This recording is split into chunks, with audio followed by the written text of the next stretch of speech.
It's an honor to be re-elected as the Labour MP for Manchester Resham. Thank you to all those who have voted for me, those who I have represented before as the MP for Manchester Gorton, and those who are putting their faith in me for the very first time now. Having been an MP for 8 years, I hope my strong track record demonstrates just how seriously I take my role as being a voice of the entire community in Westminster.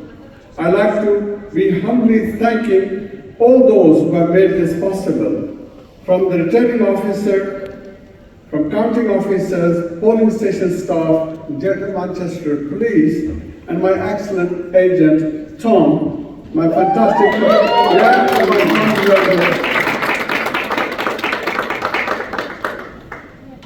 So I want to thank Tom, my fantastic campaign team, and the dedicated volunteers who tirelessly knocked doors, delivered leaflets, and spoke to voters, many of whom fought a fair fight of those candidates. I want to say thank you to you all as well.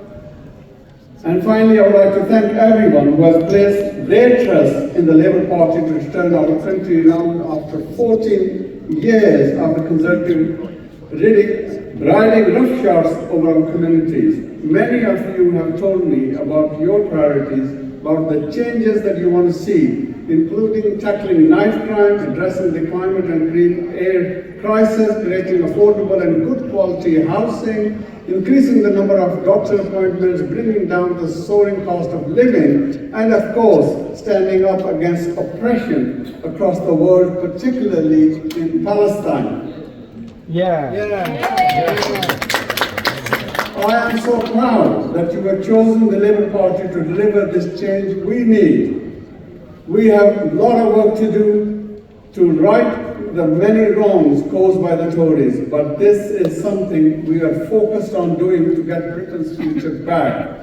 I've always been a constituency MP first and foremost, and I will continue in this way under a Labour government and getting on with the job that you have kindly sent me to do in Westminster. So thank you very much for that. Thank you.